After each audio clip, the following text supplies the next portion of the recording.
My name is Paul Aris Wilson. I'm from Saskatchewan, Canada. Been playing CS for 7 years now. My role in the team is more of a anchor on the CT sides. I'm usually on my own defending the bomb sites, and then on the T sides I'm more of an extremity, but then when it comes to our strategies I'm usually towards the front of the pack leading out onto the sites. So I joined Strife back in early January. Stamina had reached out to me and asked if I was interested. I played a couple tryout scrims with them and things kind of, went really well off the bat. So I got into CS from my oldest brother David.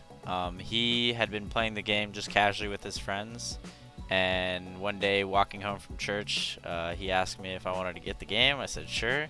Started playing matchmaking with him, and once I hit gold level 1, I was kind of hooked onto the game. I loved it a lot. Just played it, every day pretty much when I got home from school.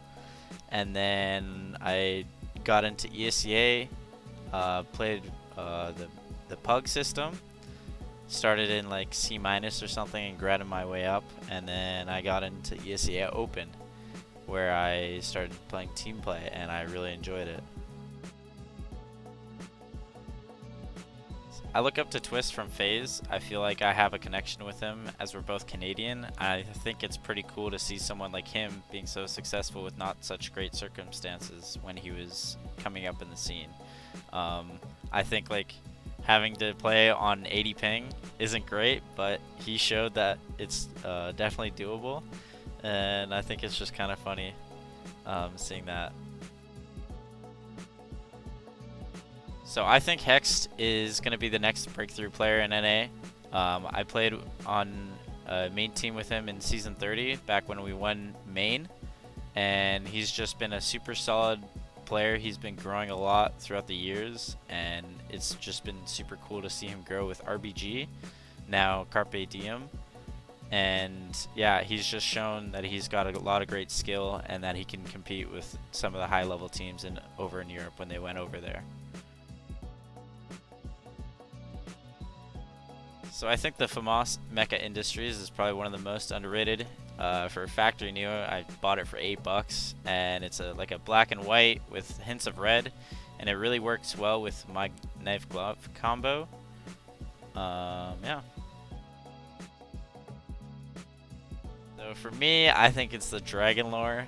It kind of just like, it's not the greatest looking skin anymore. I think the Op Gungnir is way better, and it's probably the same price. It's just overrated because it's such a like old classic. So if I had the money, I'd have an M4 Howl. I just think it's super cool, and unlike the Dragon Lore, it looks sick. It's one of a kind, and I like the red on it. Something I like to have before matches is chicken noodle soup. It warms up my system and keeps my hands warm. And then also like between maps, or if I'm needing a little bit more energy, I like to have a banana, or like something that, like a fruit, something that'll give me that quick energy boost that I need. So I like to hop into deathmatch, either on Dust 2 or Mirage on the community servers. And then once I feel like I'm warmed up enough, I'll usually hop into a Surf or KZ server and just get my movement down, feeling nice and clean.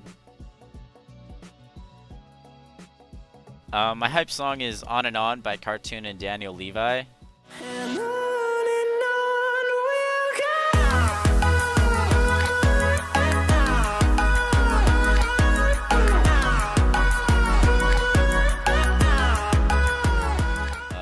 I really like EDM music. Just gets me in the zone for when I'm getting ready to play a match.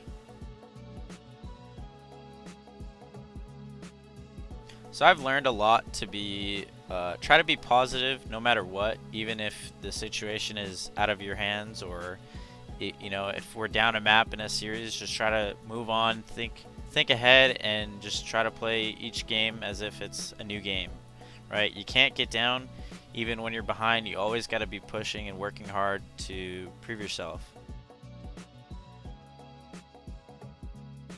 So coming into playoffs, we have a substitute in Darty Montana. We've been working hard to try to get him up to pace with our strats and everything.